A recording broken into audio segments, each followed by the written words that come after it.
Assalamualaikum warahmatullahi wabarakatuh. Pada kesempatan kali ini, kami dari kelompok 3 akan mempresentasikan untuk mata kuliah pengantar manajemen risiko, chapter 18 mengenai manajemen liabilitas dan likuiditas. Pada mata kuliah ini, kami diampu oleh Bapak Profesor Dr. Sparta, SEAK, MSCA. Sebelumnya, perkenalkan, kelompok 3 terdiri dari Saya Yanita Arisandi dengan NIM 2019-12-11-012.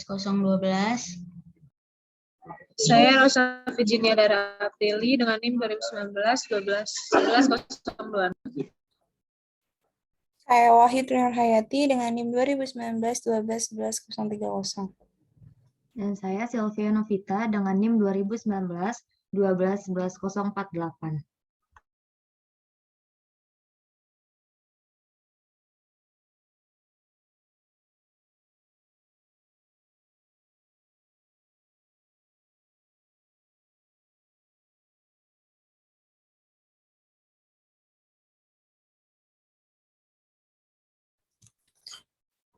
Baik, untuk yang pertama kita akan membahas tentang manajemen liabilitas dan likuiditas.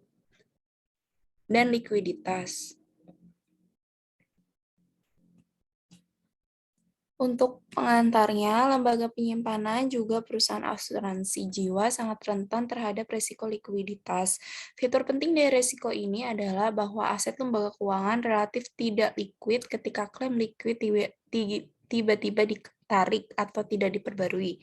Kasus klasik adalah bank run di mana deposan meminta uang tunai saat mereka menarik klaim mereka dari bank dan bank tidak dapat memenuhi permintaan tersebut dikarenakan sifat asetnya yang relatif tidak likuid. Misalnya, pada bank dapat memiliki portofolio besar pinjaman usaha kecil atau real estate yang tidak dapat dipasarkan. Untuk mengurangi resiko likuiditas ini, lembaga keuangan dapat melindungi neraca mereka dengan resiko likuiditas dengan mengelola posisi aset likuid mereka secara efisien atau mengelola struktur kewajiban portofolio mereka. Pada kenyataannya, manajer lembaga keuangan dapat mengoptimalkan struktur aset dan kewajiban likuid untuk melindungi FI dari risiko likuiditas. Nah, di bab ini akan membahas berbagai aset dan kewajiban likuid yang mungkin digunakan oleh lembaga keuangan dan risiko pengembalian di antara aset-aset ini. Selain memastikan bahwa lembaga keuangan dapat memenuhi penarikan kewajiban yang diharapkan dan tidak diharapkan, ada dua motif tambahan untuk memegang aset likuid. Yang pertama adalah implementasi kebijakan moneter dan alasan perpajakan. Nah, untuk pembahasan bab ini juga diakhiri dengan melihat isu-isu spesifik yang terkait dengan kewajiban dan manajemen risiko likuiditas di lembaga penyimpanan, perusahaan asuransi, dan lembaga keuangan lainnya. Next.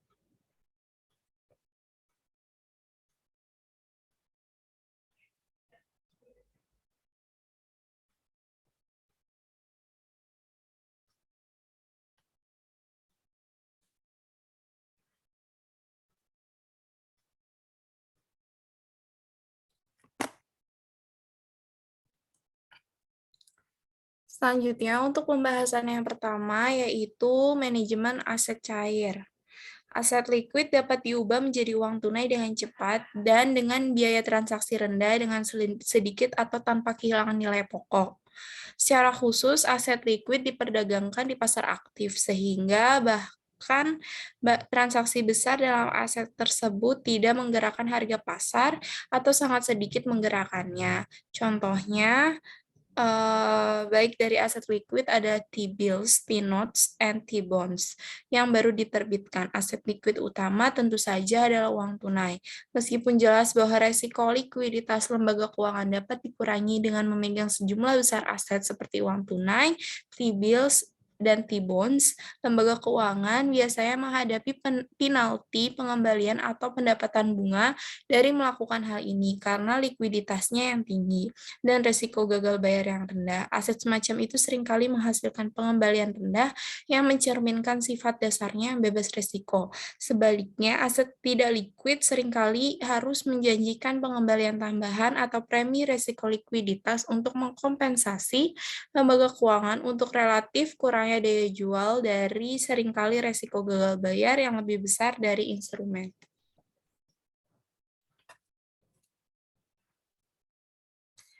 Memegang aset likuid dalam jumlah yang relatif kecil membuat LK mengalami peningkatan resiko likuiditas dan pada akhirnya resiko kerugian.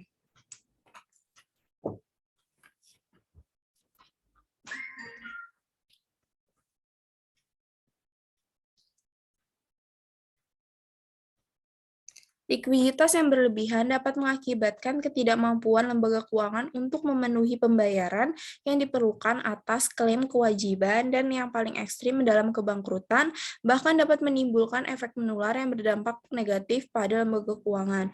Akibatnya, regulator sering memberlakukan persyaratan cadangan aset likuid minimum pada lembaga keuangan. Secara umum, persyaratan ini berbeda dalam sifat dan cakupan untuk berbagai lembaga keuangan dan bahkan menurut negara, persyaratan tergantung pada eksposur resiko likuiditas yang dirasakan untuk jenis lembaga keuangan dan tujuan peraturan lainnya yang terkait dengan persyaratan aset likuid minimum. Lebih jauh, regulator juga sering menetapkan persyaratan aset likuid minimum untuk setidaknya dua alasan lain selain memastikan bahwa lembaga keuangan dapat memenuhi penarikan kewajiban yang diharapkan dan tidak diharapkan.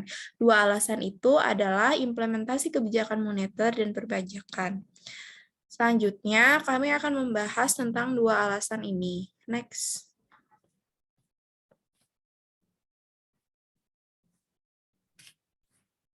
Yang pertama, alasan pelaksanaan kebijakan moneter. Banyak negara menetapkan persyaratan cadangan aset likuid minimum untuk memperkuat kebijakan moneter mereka.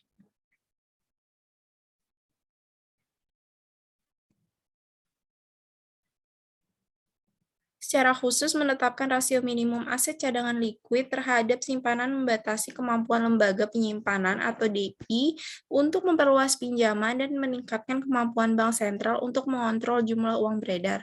Penurunan rasio persyaratan cadangan berarti bahwa lembaga penyimpanan dapat menyimpan lebih sedikit cadangan uang kas ditambah simpanan cadangan di The Fed terhadap rekening transaksi mereka atau deposito.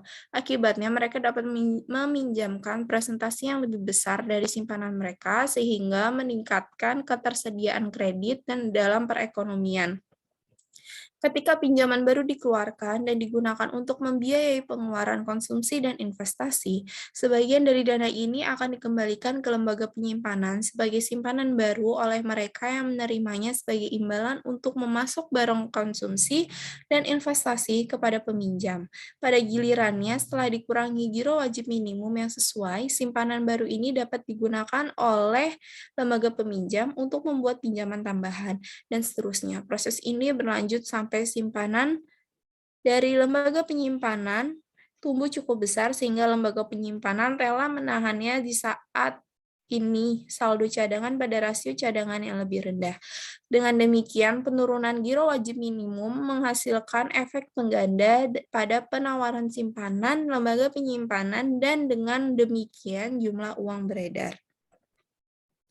Sebaliknya, peningkatan rasio giro wajib minimum berarti lembaga penyimpanan harus menyimpan lebih banyak cadangan terhadap rekening transaksi atau deposito di neraca mereka. Akibatnya, mereka hanya dapat meminjamkan persentase yang lebih kecil dari simpanan mereka daripada sebelumnya, sehingga mengurangi ketersediaan kredit dan pinjaman dan pada akhirnya menyebabkan kontraksi berganda dalam simpanan dan penurunan jumlah uang beredar. Dalam konteks ini, mewajibkan lembaga penyimpanan untuk menahan rasio minimum aset likuid terhadap simpanan memungkinkan bank sentral untuk mendapat kontrol yang lebih besar atas pertumbuhan simpanan dan dengan demikian atas jumlah uang beredar, di mana simpanan bank merupakan bagian yang signifikan sebagai bagian dari tujuan makroekonomi secara keseluruhan. Next. Selanjutnya, alasan perpajakan. Alasan lain untuk persyaratan minimum kepemilikan aset likuid di lembaga penyimpanan adalah memaksa lembaga penyimpanan untuk berinvestasi dalam klaim keuangan pemerintah daripada klaim keuangan sektor swasta. Artinya, giro wajib minimum minimal ini merupakan cara tidak langsung bagi pemerintah untuk menaikkan pajak tambahan dari lembaga penyimpanan. Sementara cadangan ini bukan pajak resmi pemerintah. Memiliki lembaga penyimpanan untuk menyimpan uang tunai di brankas atau cadangan tunai di bank sentral, bila hanya ada kompensasi tingkat bunga kecil yang dibayarkan, membutuhkan lembaga penyimpanan untuk mentransfer sumber daya ke bank sentral. Faktanya, profitabilitas banyak bank sentral bergantung pada ukuran persyaratan cadangan pajak yang dapat dianggap setara dengan pungutan atas lembaga penyimpanan di bawah yurisdiksi mereka. Efek pajak atau biaya dari persyaratan cadangan bunga rendah meningkat jika inflasi mengikis nilai daya beli dari saldo tersebut. Next.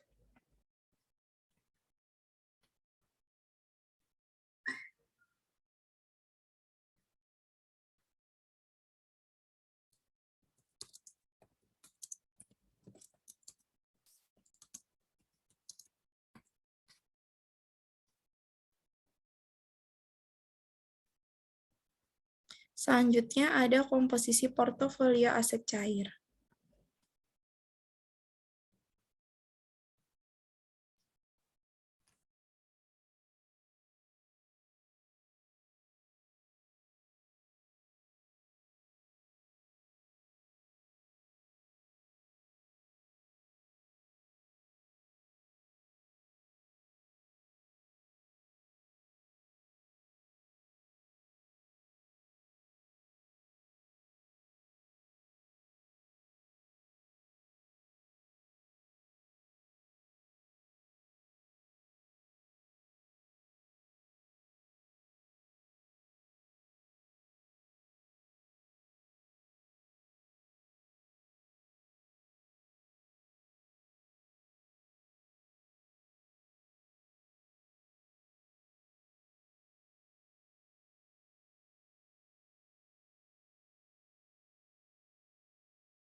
Mohon maaf, tadi ada kendala jaringan.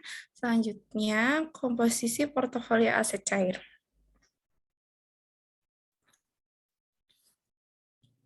Komposisi portofolio aset likuid lembaga keuangan, terutama uang tunai dan surat berharga pemerintah, sebagian ditentukan oleh pertimbangan pendapatan dan sebagian lagi oleh jenis persyaratan cadangan aset.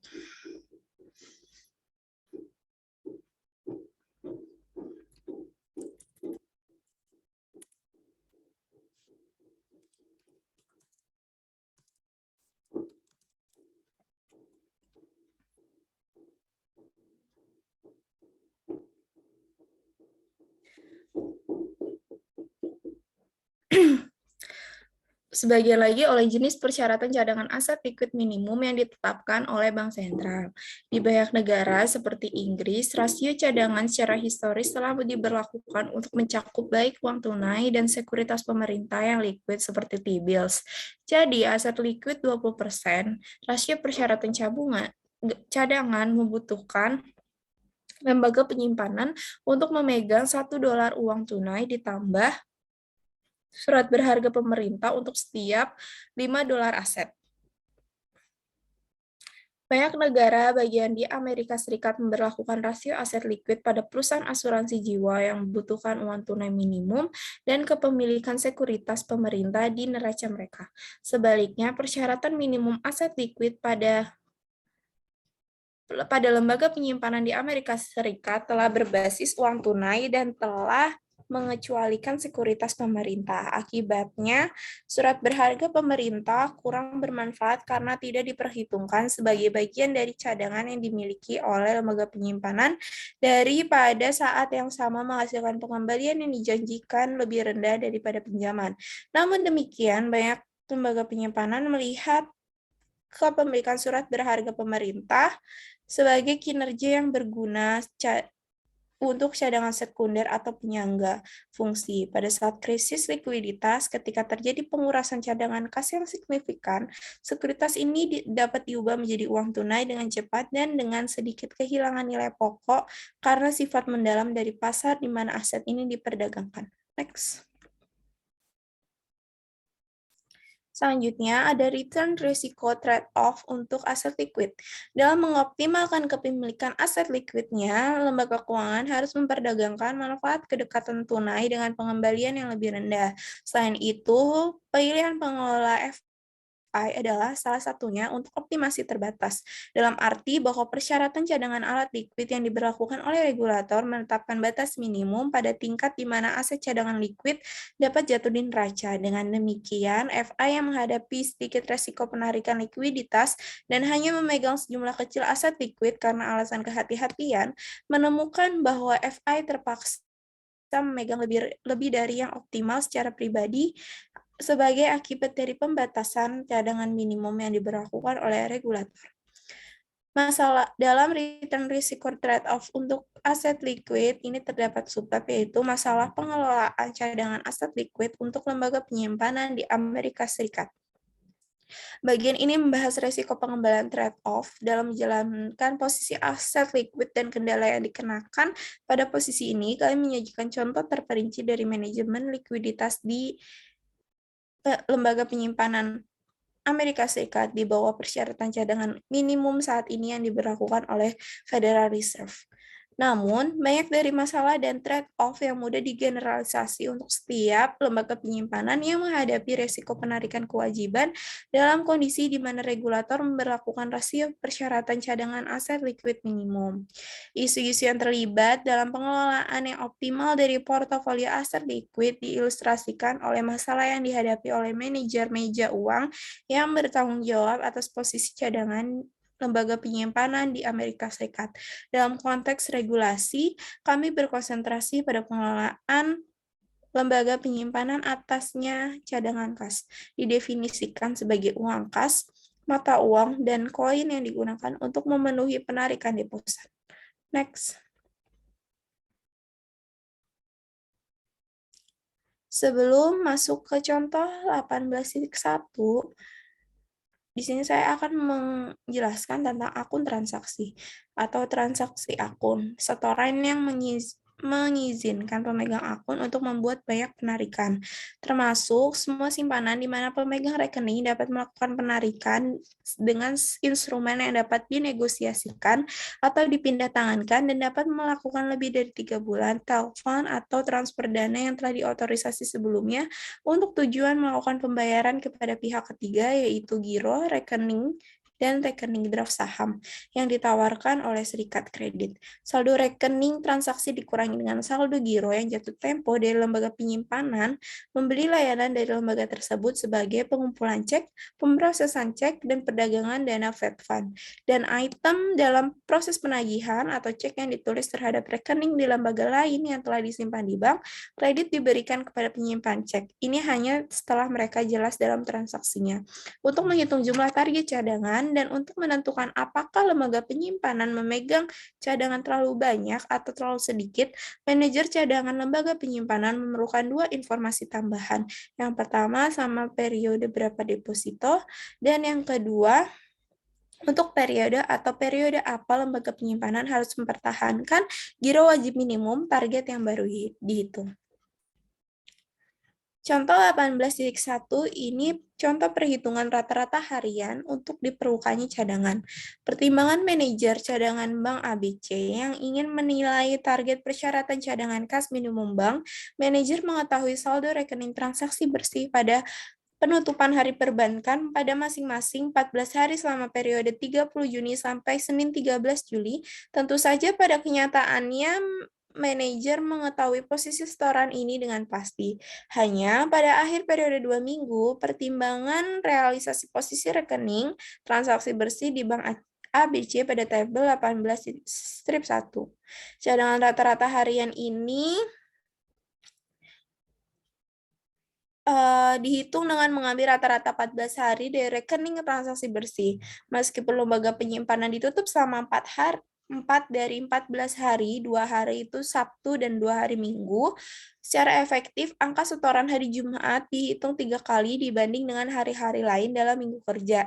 Ini berarti bahwa lembaga penyimpanan yang dapat terlibat dalam strategi di mana simpanan lebih rendah pada hari Jumat rata-rata dapat menurunkan persyaratan cadangan lembaga penyimpanan.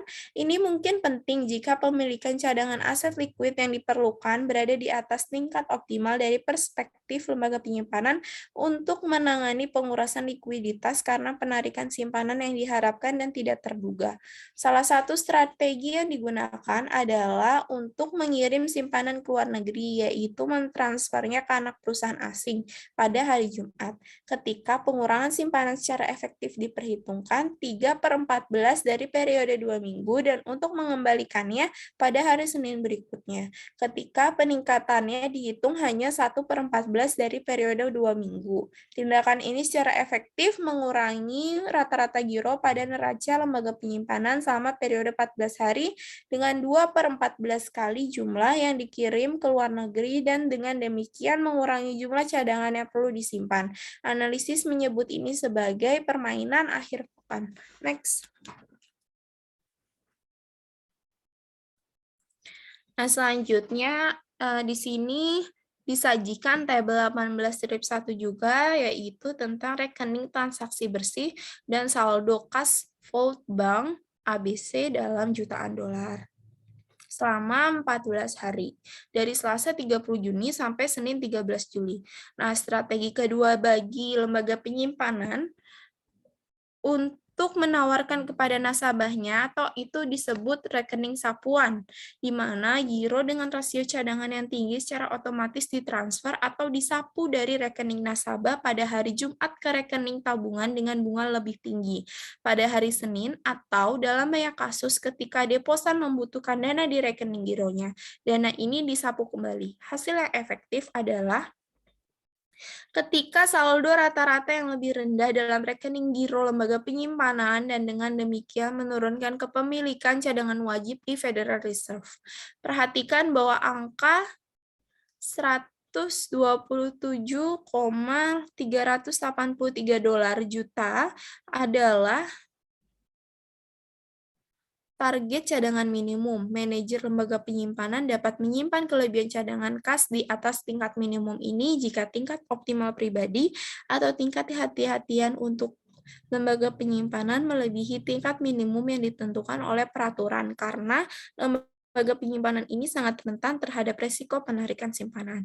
Selain itu, pengelola lembaga penyimpanan dapat menyimpan beberapa cadangan penyangga dalam bentuk surat berharga pemerintah yang dapat diubah menjadi uang tunai dengan cepat jika penarikan deposito terlalu tinggi atau untuk mendahului tahap awal bank run. Next. Selanjutnya akan dibahas oleh Rosa Virginia Dara Aprili. Silakan.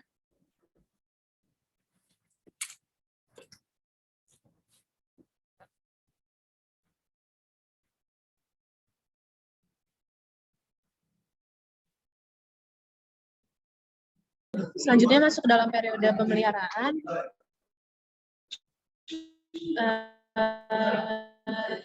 Sebelumnya telah dihitung rata-rata kebutuhan cadangan kas minimum harian untuk ABC Bank mempertahankan target cadangan rata-rata harian sebesar.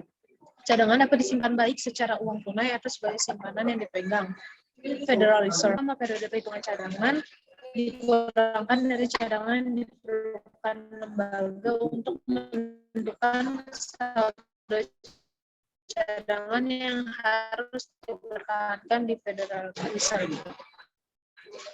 Nah, selain itu, antara awal periode perhitungan, masa pemeliharaan cadangan merupakan periode di mana cadangan aktual memiliki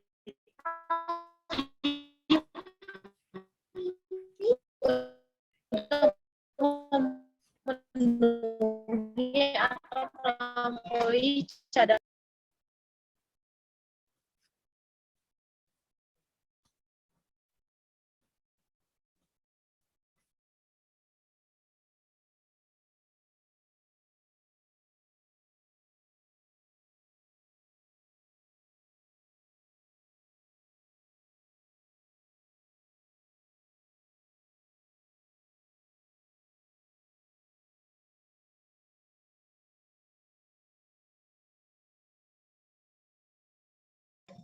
Berikut ada gambar 18.1 terkait persyaratan cadangan tertinggal.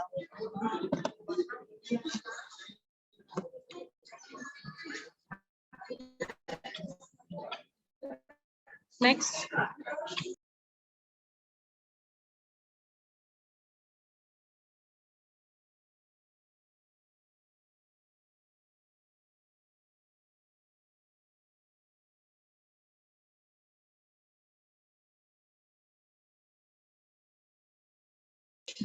Sebagaimana telah dibahas sebelumnya, untuk saat ini periode pemeliharaan cadangan untuk memenuhi target cadangan dimulai 30 hari setelah dimulainya periode perhitungan cadangan. Mengingat bahwa periode komputasi adalah 2 minggu. Periode pemeliharaan cadangan tidak dimulai hingga 17 hari setelah akhir dari periode komputasi. Regulator memperkenalkan ini sebagai sistem akuntansi cadangan tertinggal atau LRA untuk memudahkan manajer cadangan bank menghitung saldo cadangan wajib mereka dan meningkatkan akurasi informasi tentang saldo cadangan wajib agregat. Sebelum Juli 1998, regulator menggunakan sistem akuntansi cadangan kontemporer atau CRA di mana periode pemeliharaan cadangan 2 minggu untuk memenuhi target cadangan dimulai hanya 2 hari setelah dimulainya perhitungan titik. Sistem cadangan kontemporer ini hanya menghasilkan jendela 2 hari di mana cadangan yang dibutuhkan diketahui dengan pasti.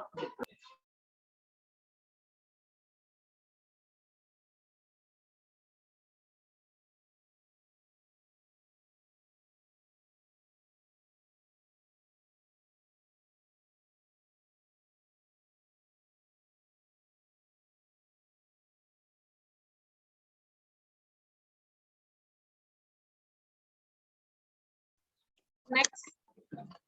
Berikut ada tabel 18.2 terkait harian Bank ABC posisi cadangan selama 30 Juli sampai 12 Agustus, reservasi pemeliharaan periode dalam jutaan dolar, di mana dengan totalnya itu didapatkan sebesar 1,428 dolar, dengan rata-rata hariannya 102,026. Next.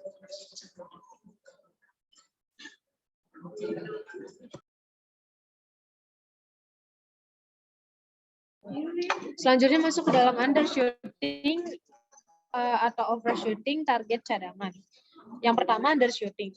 Apa yang terjadi jika pada akhir periode pemeliharaan cadangan DI rasio cadangan minimum harian yang disyaratkan oleh peraturan yaitu memegang kurang dari jumlah yang disyaratkan. Federal Reserve mengizinkan DI untuk membuat kesalahan rata-rata harian hingga 4% tanpa penalti.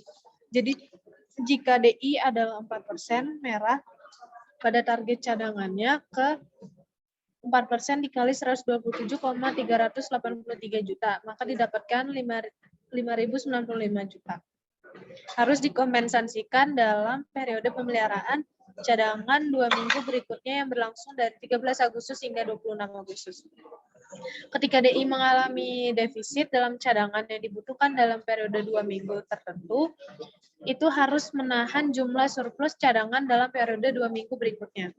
Jika kekurangan cadangan melebihi 4%, DI bertanggung jawab atas biaya penalti eksplisit dan implisit dari Federal Reserve. Biaya eksplisit termasuk pengenaan biaya suku bunga penalti yang sama dengan tingkat diskonto bank sentral ditambah markup 2%. Tuntutan implisit dapat mencakup pemantauan, pemeriksaan, dan pengawasan yang lebih sering jika regulator DI memilih undershooting dari persyaratan cadangan sebagai cerminan dari praktik yang tidak aman dan tidak sehat oleh manajer DI. Pandangan seperti itu kemungkinan akan diambil hanya jika DI secara konsisten melampaui target cadangannya. Next. Berikut ada contoh 18.2 terkait undershooting untuk target cadangan. Sebuah bank memiliki saldo rata-rata rekening transaksi sebesar 933,34 juta. Saldo rata-rata rekening kas itu 32,214 juta. Bank menyatakan defisit sebesar 2,2276 juta dari periode cadangan terakhir. Hitunglah kebutuhan cadangan bersih untuk periode pemeliharaan cadangan dari tanggal 9 hingga 22 September. Lalu di sini ada perhitungannya dan didapatkan cadangan maksimum yang harus dipertahankan sebesar 59,135 juta dolar.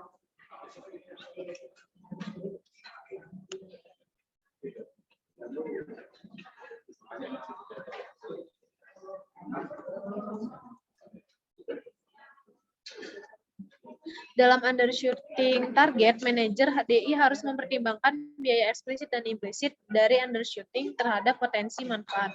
Secara khusus mungkin bermanfaat untuk melakukan undershoot jika posisi cadangan DI yang optimal secara pribadi atau kehati-hatian kurang dari minimum yang ditetapkan peraturan dan atau ada biaya peluang yang sangat tinggi untuk memenuhi target GWM. Mungkin ada biaya peluang yang tinggi untuk memenuhi target cadangan jika suku bunga dan permintaan pinjaman tinggi, sehingga biaya pinjaman yang hilang untuk keuntungan masa depan mungkin signifikan. Next.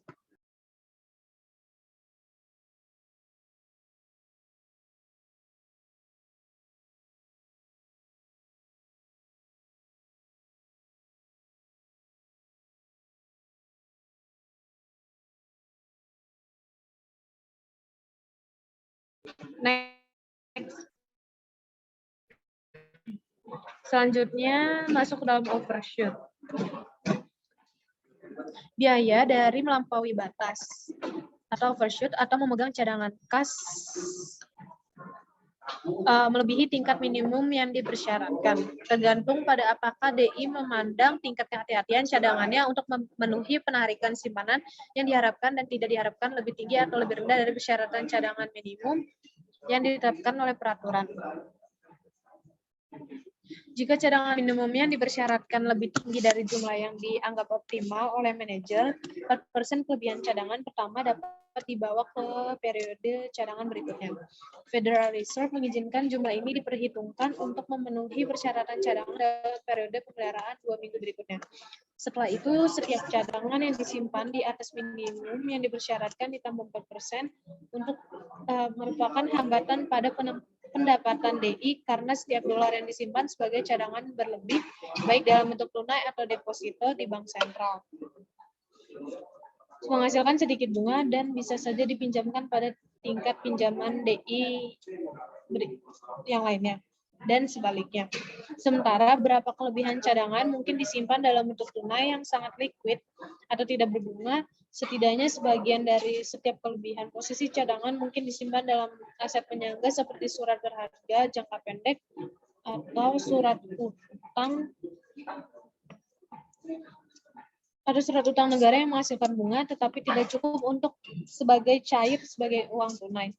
Proporsi antara uang tunai dan tagihan treasury yang dipegang sebagian besar bergantung pada spread hasil. Sebagai contoh, misalkan tingkat pinjaman adalah 9%, tingkat T-bill-nya adalah 4%, dan bunga yang diperoleh dari kepemilikan kas berlebih adalah 0%.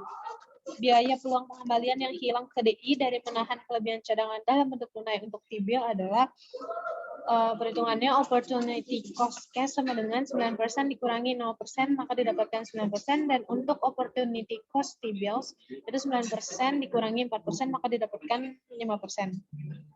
Dengan demikian, T-bills memiliki biaya peluang yang jauh lebih rendah daripada uang tunai, dan manajer harus menimbang penghematan biaya peluang bersih sebesar 4% dari penyimpanan kelebihan cadangan dalam bentuk T-bills. Dengan kemudahan instrumen tersebut dapat dijual dan diubah menjadi uang tunai untuk memenuhinya.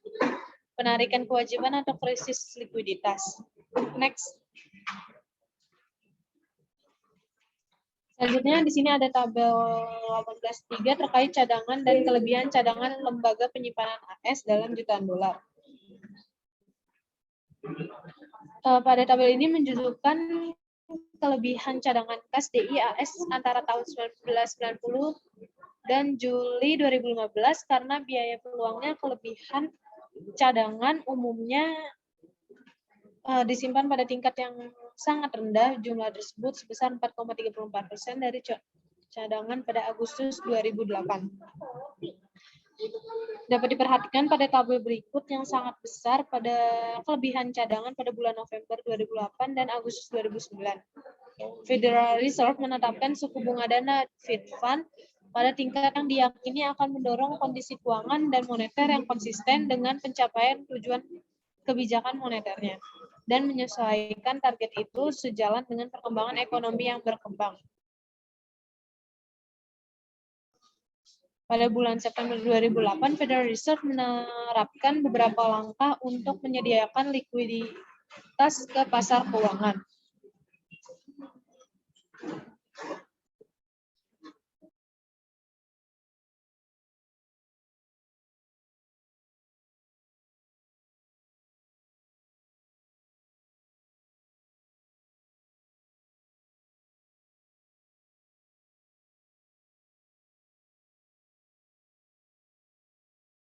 Next.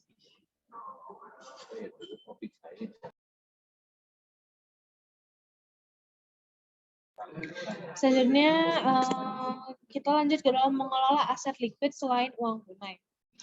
Pada sebab ini membahas beberapa model yang digunakan lembaga keuangan untuk mengukur risiko likuiditas, termasuk model yang digunakan untuk menentukan kebutuhan alat liquid lembaga keuangan selama periode waktu mendatang.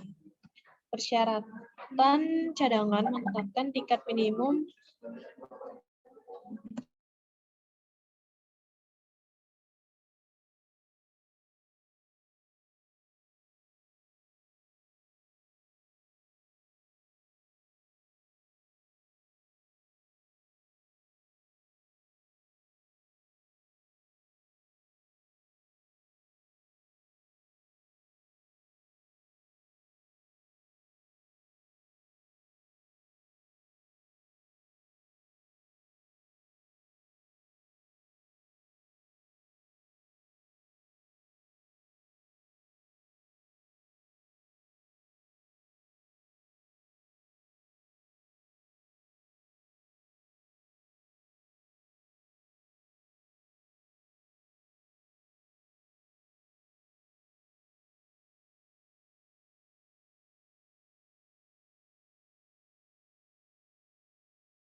Persyaratan cadangan menetapkan tingkat minimum uang tunai yang harus dimiliki FI untuk memenuhi kebutuhan likuiditas karena penarikan deposito.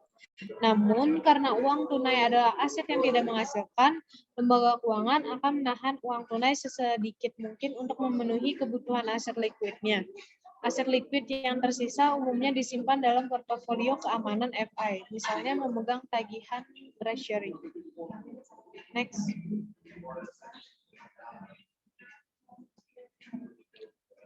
Selanjutnya ada manajemen likuiditas sebagai masalah manajemen life age. Pengelolaan posisi likuiditas DI adalah sesuatu dari situasi ujung pisau karena memegang terlalu banyak aset likuid, menghukum pendapatan DI dan dengan demikian pemegang sahamnya. Manajer DI yang memiliki aset likuid dalam jumlah berlebihan tidak mungkin bertahan lama. Demikian pula seorang manajer yang secara berlebihan melampaui target cadangan menghadapi peningkatan risiko, krisis likuiditas, dan intervensi peraturan. Sekali lagi, masa jabatan manajer seperti itu di DI mungkin relatif singkat. Nah, di sini ada contoh untuk gambar 18.2 terkait risiko pendanaan versus biaya. Untuk selanjutnya akan dibahas oleh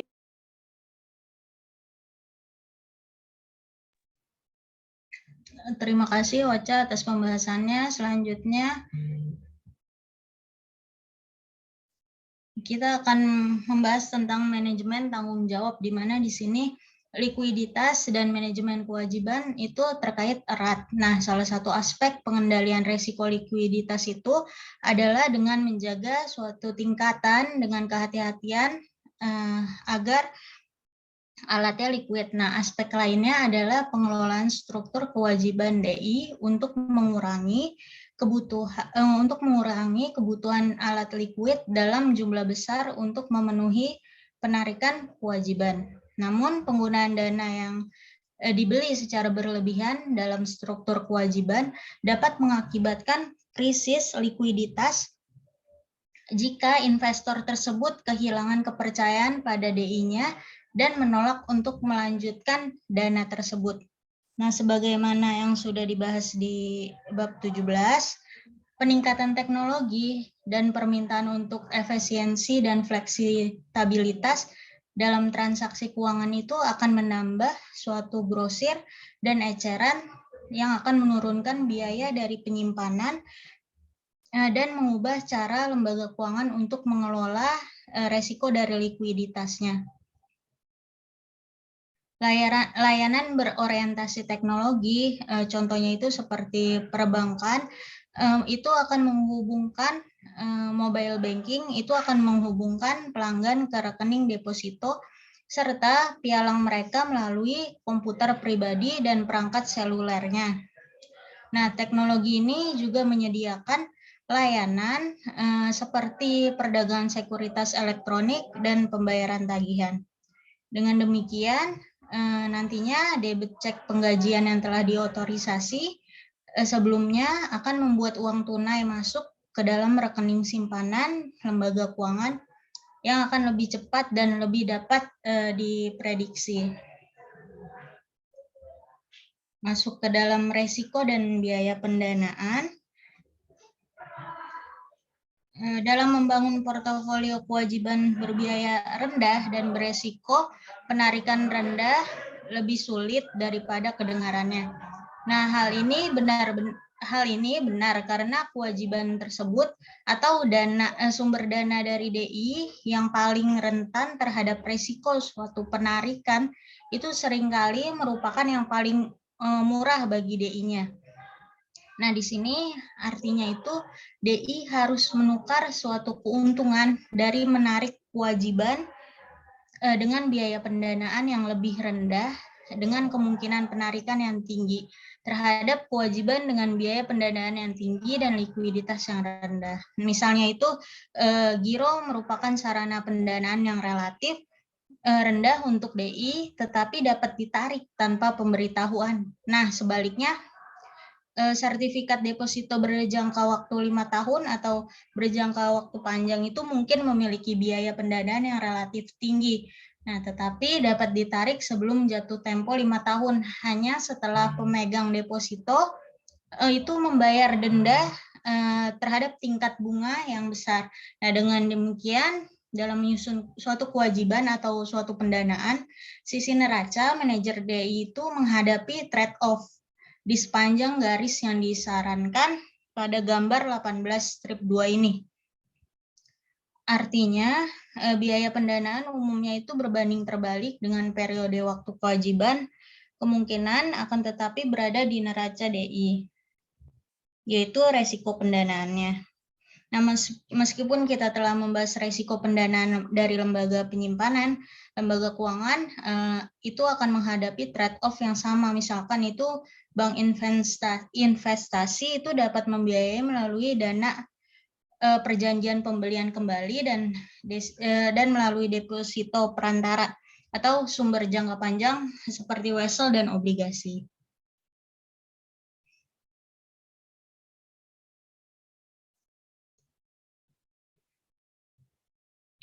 Lalu masuk ke dalam pilihan struktur tanggung jawab, di mana di sini terdapat tabel 14.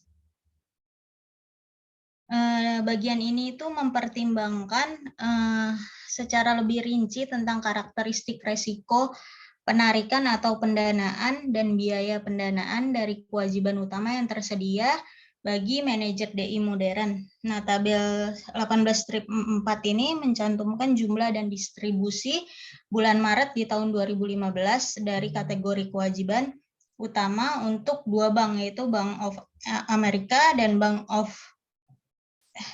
Carbondale.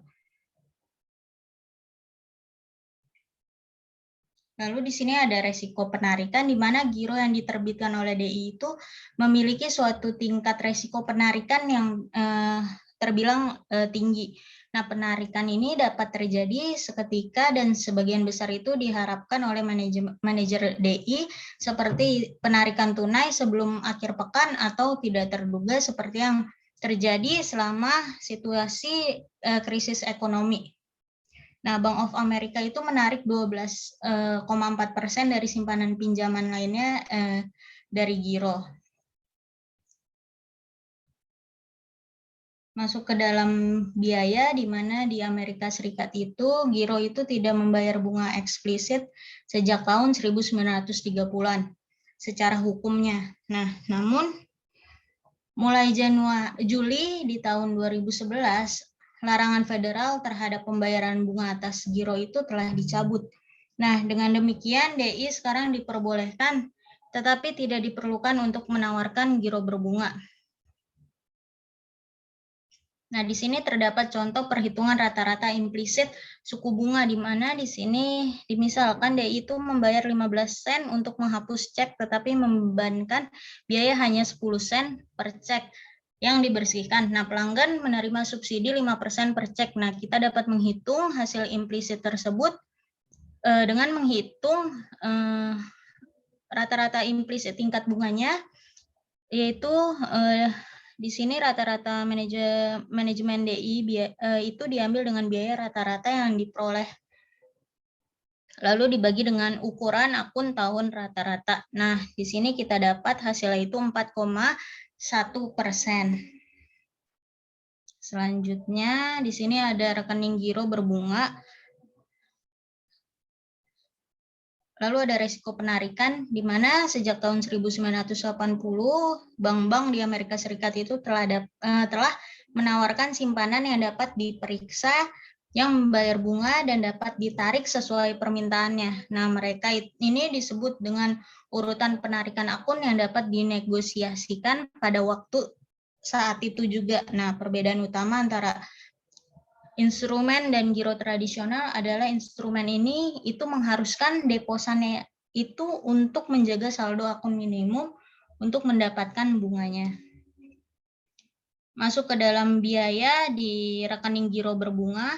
Di sini seperti halnya giro, DI ini dapat mempengaruhi potensi penarikan rekening saat ini dengan membayar bunga implisit atau subsidi biaya seperti tidak membebankan biaya penuh dari pemeriksaan cek. Namun manajer memiliki dua cara lain untuk mempengaruhi hasil yang dibayarkan kepada deposan. Di sini terdapat contoh 18-4 yang membahas tentang bunga kotor kembali, di mana di sini dipertimbangkan deposan yang memegang rata-rata 250 per bulan untuk 3 bulan pertama itu, dan 1.000 USD per bulan untuk 6 bulan terakhir.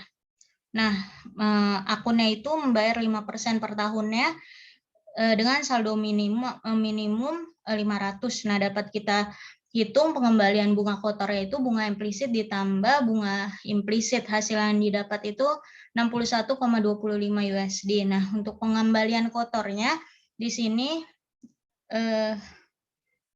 saldonya itu harus diturunkan 500 menjadi 250. Nah, jadi hasil yang didapat itu 94.375 USD. Selanjutnya masuk ke dalam tabungan bunga. Tabungan bunga di mana ada resiko penarikannya. Tabungan bunga umum itu umumnya kurang liquid daripada giro dan rekening yang dapat diambil sekarang karena dua alasan. Yang pertama karena mereka itu tidak dapat diperiksa dan biasanya melibatkan suatu kehadiran fisik di institusi untuk penarikan. Nah, yang kedua, DI itu memiliki kekuatan hukum untuk menunda permintaan pembayaran atau penarikan salah satunya. Untuk penarikan resiko, di sini di bawah Grand Germain Act yang diperkenalkan di tahun 1982, yaitu dapat menggunakan rekening deposito pasar uang sebagai instrumen kewajiban tambahan untuk mengendalikan risiko penarikan mereka secara keseluruhan. Nah, sedangkan untuk rekening deposito pasar uang dari sisi biayanya itu bunga implisit yang dapat dibayarkan kepada deposan adalah biaya utama rekening deposito pasar uang. Nah, ini juga merupakan mekanisme harga yang digunakan untuk mengendalikan suatu resiko penarikan. Karena rekening deposito pasar uang ini bersaing langsung dengan MMF, manajer DI dapat mempengaruhi tingkat penarikan bersih mereka dengan memvariasikan tarif yang dibayarkan DI pada akun-akun tersebut.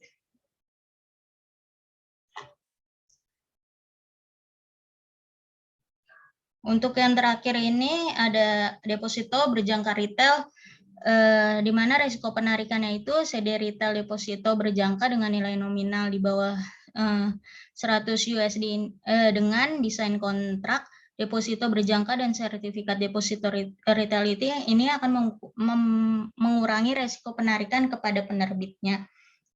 Lalu untuk biayanya sendiri serupa dengan tabungan biaya umum dari rekening ini yaitu pembayaran bunga eksplisit. Contohnya itu treasury bills dan tarifnya itu akan ditetapkan dengan mempertimbangkan tarif dari treasury bills tersebut. Untuk resikonya, deposito berjangka dengan nilai nominal di atas 100 USD ini akan memungkinkan deposan untuk melikuidasi posisi mereka dalam CD ini dengan menjualnya ke pasar sekunder daripada menyelesaikan dengan DI. Untuk selanjutnya akan dibahas oleh Sylvia Novita. Baik, terima kasih. Selanjutnya akan saya lanjutkan masih mengenai tentang CD grosir, di mana ini mengenai tentang biayanya. Tarif yang DI bayarkan pada instrumen ini bersaing dengan tarif pasar uang grosir lainnya, terutama pada kertas komersial dan T-bills, di mana aspek tingkat persaingan ini diperkuat oleh sifat investor yang sangat canggih dalam CD tersebut, seperti manajer reksadana pasar uang dan fakta bahwa simpanan ini tidak tercakup dalam jaminan penjaminan simpanan yang eksplisit. Sejauh ini, CD ini merupakan yang paling sering ditawarkan oleh DI sebesar yang dianggap terlalu besar untuk gagal, di mana premi risiko kredit yang dipersyaratkan pada CD kurang dari yang dibutuhkan untuk instrumen berkualitas serupa yang diterbitkan oleh sektor swasta non-bank, misalnya surat berharga, di mana imbal hasil bunga yang diperlukan pada CD akan mencerminkan persepsi investor tentang kedalaman pasar sekunder untuk CD. Dalam beberapa tahun terakhir, likuiditas pasar sekunder dalam CD telah berkurang karena dealer telah menarik diri, di mana hal ini telah meningkatkan biaya relatif DI untuk menerbitkan instrumen tersebut. Next.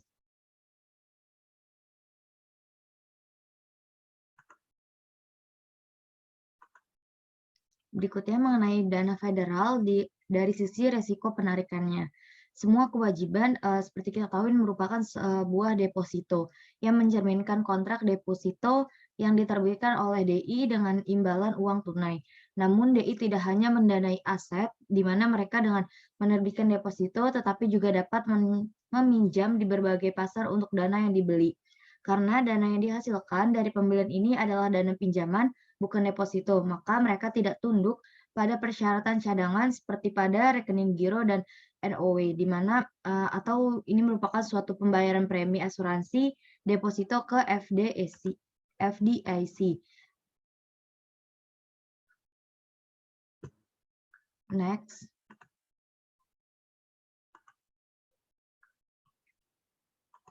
Pasar antar bank untuk kelebihan cadangan kas yang ditimbulkan dari sebelumnya itu disebut sebagai pasar dana federal atau dana Fed Fund, di mana di Amerika Serikat dana federal adalah pinjaman jangka pendek tanpa agunan yang dilakukan oleh satu DI dengan DI lainnya. Lebih dari 90% dari transaksi tersebut memiliki jatuh tempo 1 hari, karena mereka adalah pinjaman tanpa agunan. DI yang menjual dana federal ini seringkali akan membatasi jumlah dana yang akan mereka berikan kepada satu lembaga peminjam. Selanjutnya, dana Fed ini memiliki resiko non-rollover pada saat jatuh tempo. DI yang membeli dana menunjukkannya sebagai kewajiban dan neraca, sedangkan DI yang menjualnya akan menunjukkannya sebagai aset. Next. Untuk DI sebagai pendanaan kewajiban, tidak ada resiko bahwa dana federal yang mereka pinjam dapat ditarik pada hari itu, meskipun dana resiko penyelesaian pada akhir setiap hari. Namun, ada beberapa resiko bahwa dana federal tidak akan diperpanjang oleh DI pemberi pinjaman pada hari berikutnya, di mana jika rollover ini diinginkan oleh DI peminjam. Kenyataannya, ini hanya terjadi pada periode krisis ekstrim, seperti yang terjadi pada banyak DI selama krisis keuangan tahun 2008 hingga 2009.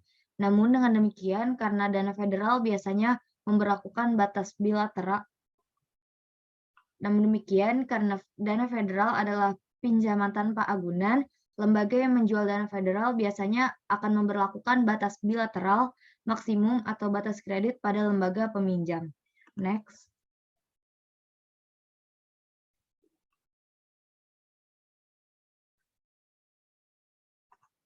Kemudian untuk dana federal dari sisi biaya, di mana biaya dana federal untuk lembaga pembelian adalah tingkat dana federal itu sendiri, di mana tingkat dana federal ditetapkan oleh DI, di mana di sini DI ini merupakan kumpulan banyak bank yang berdagang di pasar dana federal dan dapat sangat bervariasi baik dalam hari maupun hari, walaupun variabilitas tingkat telah turun sejak pengenalan akuntansi cadangan tertinggal pada Juli 1998.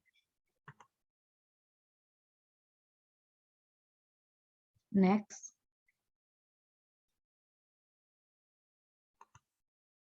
Kita masuk untuk ke perjanjian pembelian kembali atau repo dari sisi resiko penarikan. Perjanjian pembelian kembali (RP) atau repo dapat dilihat sebagai transaksi dana federal yang dijaminkan. Dalam transaksi dana federal, DI dengan kelebihan cadangan menjual dana federal selama 1 hari ke DI pembelian. Keesokan harinya, di mana DI pembelian mengembalikan dana federal fund ini ditambah dengan bunga 1 hari yang mencerminkan tingkat dana federal yang dikumpulkan, di mana karena ada exposure resiko kredit untuk DI yang menjual, karena DI yang membeli mungkin tidak dapat membayar kembali dana federal pada hari berikutnya. Penjual dapat mencari dukungan agunan untuk pinjaman 1 hari dari dana federal itu.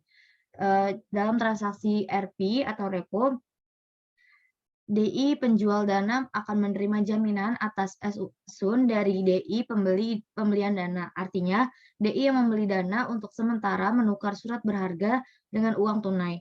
Keesokan harinya transaksi ini dibalik. DI pembelian dana akan mengirimkan kembali dana federal yang dipinjamnya ditambah bunga atau tarif RP-nya, di mana dia menerima kembali atau membeli kembali sekuritasnya yang digunakan sebagai jaminan dalam transaksi. Hal ini seperti halnya dalam pasar dana federal, di mana pasar RP adalah sumber dana yang sangat liquid dan fleksibel bagi DI yang perlu meningkatkan kewajiban mereka dan untuk mengimbangi penarikan deposit. Selain itu, seperti dana federal, transaksi ini dapat diperpanjang setiap hari. Perbedaan fleksibilitas manajemen kewajiban utama antara dana federal dan RP adalah bahwa transaksi dana federal dapat dimasukkan ke dalam setiap saat di hari kerja selama Fedwire terbuka. Next.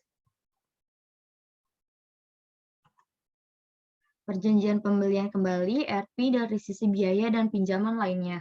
Dari sisi biaya, karena sifatnya yang dijaminkan, tingkat RP biasanya berada di bawah tingkat dana federal. Juga tingkat RP umumnya menunjukkan fluktuasi antar hari yang lebih sedikit daripada tingkat dana federal fund ini. Hal ini sebagian disebabkan oleh fleksibilitas intraday yang lebih rendah dari RP dibandingkan dengan transaksi dana federal. Untuk pinjaman lainnya, sementara dana federal ini menjadi sumber dana utama dari dana pinjaman. DI telah menggunakan sejumlah sumber pinjaman lain untuk melengkapi fleksibilitas manajemen dari kewajiban mereka. Di sini dijelaskan secara singkat di bagian berikutnya bahwa pinjaman lainnya akan sebesar 4,9% dari deposito dan pinjaman lainnya dari Bank of America dengan 0,0%-nya di Bank of Carbondale. Next. Berikutnya akan kita bahas mengenai penerimaan bankir. Seperti kita ketahui, bank itu seringkali mengubah letter of credit atau LC dari off balance sheet menjadi akseptasi bankir on balance sheet dengan mendiskontokan letter of credit-nya yang diberikan oleh pemegang untuk akseptasi. Selanjutnya, balance sheet ini kemudian didapat dijual kembali pada investor pasar uang. Dengan demikian, penjualan balance sheet-nya ke pasar sekunder merupakan sumber pendanaan tambahan. Next. Kertas komersial merupakan suatu surat berharga di mana surat promes jangka pendek tanpa jaminan yang diterbitkan oleh perusahaan untuk memperoleh kas jangka pendek. Surat berharga komersial adalah salah satu instrumen pasar uang terbesar dalam hal nilai dolar yang beredar, dengan yang beredar itu sekitar 1 triliun US dollar pada tahun 2015. Surat berharga ini umumnya memiliki jangka waktu kurang dari 270 hari. Namun demikian, pertumbuhan reksadana pasar uang menyebabkan pasar surat berharga ini menjadi lebih liquid. Alasan untuk jumlah besar surat berharga yang beredar adalah bahwa perusahaan dengan peringkat kredit yang kuat umumnya dapat meminjam uang dengan suku bunga yang lebih rendah dengan menerbitkan surat berharga daripada dengan meminjamkan langsung dari sumber lain seperti bank umum. Alasan lainnya untuk ini adalah bahwa suku bunga pinjaman bank harus mencerminkan biaya modal cadangan bank dan persyaratan peraturan lainnya selain biaya dana. Next.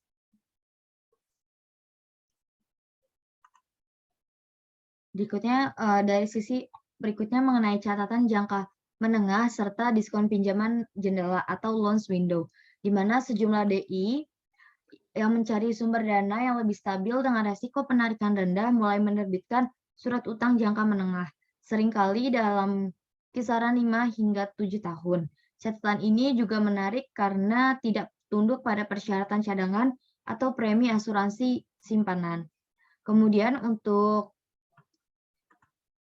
diskon dari loans window ini, seperti bahas sebelumnya, di mana DI menghadapi krisis likuiditas sementara dapat meminjam dari Windows diskon-nya bank sentral pada tingkat diskonto. Ini nanti akan dibahas lebih lengkap pada chapter 19. Next.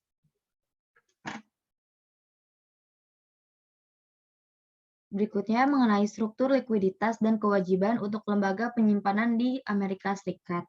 Ini merupakan tabel 18 strip 5 mengenai aset liquid versus non-liquid aset untuk tertanggung dari bank komersial di tahun antara 1960 dan 2015, di mana ini dihitung dengan dalam persentase.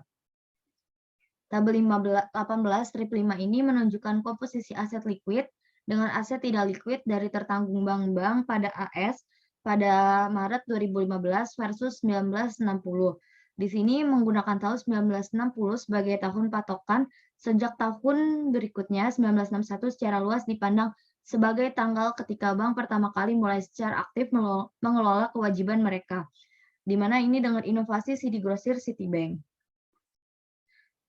Nah, kita bisa perhatikan bahwasannya di tabel 18 strip 5 ini, bahwa pada tahun 2015 kepemilikan aset alat liquid di bank kecil yaitu 22,93%, lebih rendah daripada bank besar yang nilainya itu 26,92%. Pola ini tidak biasa karena pada umumnya akses bank besar yang relatif lebih mudah ke dana yang dibeli dan pasar modal, dibandingkan dengan akses dari bank kecil yang membuat bank besar memiliki kemampuan untuk menahan lebih sedikit aset likuidnya. Next. Berikutnya ada tabel 18 strip 6 di mana mengenai struktur tanggung jawab dari tertanggung bank komersial di tahun 1960 versus 2015. Tabel 18 strip 6 ini menyajikan komposisi kewajiban bank pada tahun 1960 dan 2015. Fitur yang paling mencolok dari tabel ini pergeseran bank dari sumber dana dengan resiko penarikan yang relatif tinggi, di mana rekening transaksi di rekening transaksi ini ada rekening giro dan now dan buku tabungan retail serta rekening deposito ke rekening atau instrumen di mana bank memiliki potensi kontrol yang lebih besar mengenai pasokannya. Misalnya, rekening yang dikelola kewajiban. Secara khusus, jumlah rekening tabungan dan deposito transaksi dan retail turun dari 90% pada tahun 1960 menjadi 60,66% pada tahun 2015. Sebaliknya, CD Grosir ditambah dana pinjaman atau dana Fed, RP ditambah pada pinjaman lainnya. Di sini dia meningkat dari 2% pada tahun 1960 menjadi 28,13% pada tahun 2015. Sebagaimana dibahas dalam bab 2 hingga bab 6, meningkatnya persaingan antara bank dan lembaga keuangan lain untuk mendapatkan dana selama periode ini tentu saja berkontribusi pada perubahan komposisi kewajiban yang disajikan. DI secara sengaja akan mengelola kewajiban untuk mengurangi resiko penarikan seperti yang tersirat dalam gambar. Seringkali ada trade-off antara resiko penarikan dan biaya pendanaan. Upaya DI untuk mengurangi resiko penarikan mereka dengan lebih mengandalkan dana pinjaman dan dana grosir yang telah menambah beban bunga mereka. Next. Berikutnya ada manajemen risiko tanggung jawab dan likuiditas pada perusahaan asuransi. Pengelolaan likuiditas pada perusahaan asuransi dilakukan agar dana yang dibutuhkan untuk memenuhi klaim atas kontrak asuransi tertulis dapat dipenuhi untuk memenuhi klaim atas kontrak asuransi tertulis yang dapat dipenuhi dengan premi yang diterima atas kontrak baru dan kontrak lama. Namun frekuensi klaim yang tinggi pada satu titik waktu, misalnya musim badai yang hebat tidak terduga, dapat memaksa perusahaan asuransi untuk melikuidasi aset dengan nilai yang lebih rendah dari aset nilai pasar wajarnya. Perusahaan asuransi dapat mengurangi exposure mereka terhadap resiko likuiditas dengan mendiversifikasi distribusi resiko dalam kontrak yang mereka tulis. Next.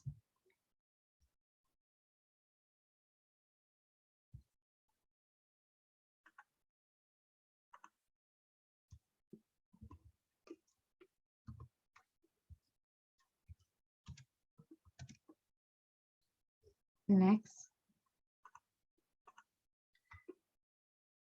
Sumber utama pendanaan berikutnya mengenai manajemen risiko tanggung jawab. dan likuiditas pada lembaga keuangan lainnya, di mana sumber utama pendanaan untuk perusahaan sekuritas adalah perjanjian pembelian kembali, pinjaman panggilan bank, dan posisi short dalam sekuritas, di mana manajemen likuiditas untuk lembaga keuangan ini membutuhkan kemampuan untuk memiliki uang tunai yang cukup dan sumber daya likuid lainnya untuk menjamin membeli sekuritas baru dari penerbit berkualitas sebelum menjual kembali sekuritas ini kepada investor lainnya. Perusahaan pembiayaan mendanai aset terutama dengan surat berharga dan utang jangka panjang. Manajemen likuiditas untuk lembaga keuangan ini membutuhkan kemampuan untuk mendanai permintaan pinjaman dan komitmen pinjaman dengan likuiditas dengan kualitas yang memadai tanpa penundaan. Next. Ringkasan dari chapter 18 ini bahwasannya chapter 18 membahas mengenai masalah manajemen likuiditas dan kewajiban terkait erat dengan lembaga keuangan modern. Banyak faktor baik biaya maupun peraturan yang mempengaruhi pilihan manajer lembaga keuangan tentang jumlah aset liquid yang harus dipegang. Pilihan likuiditas lembaga keuangan adalah situasi yang sangat sulit, memperdagangkan biaya dan manfaat dari target aset cadangan yang ditetapkan dan ditentukan secara hati-hati yang ditetapkan oleh peraturan dan ditentukan secara hati-hati dari lembaga keuangan dapat mengelola kewajibannya dengan cara yang mempengaruhi resiko penarikan keseluruhan portofolio pendanaannya. Dan oleh karena itu, kebutuhan akan aset likuid untuk memenuhi penarikan tersebut. Namun, mengurangi resiko penarikan seringkali memerlukan biaya karena sumber kewajiban yang lebih mudah dikendalikan dari perspektif resiko penarikan seringkali lebih mahal untuk digunakan oleh lembaga keuangan. Next. Sekian presentasi dari kelompok kami. Kurang lebihnya mohon maaf. Maaf juga apabila terdapat kendala-kendala. Wassalamualaikum warahmatullahi wabarakatuh. Terima kasih.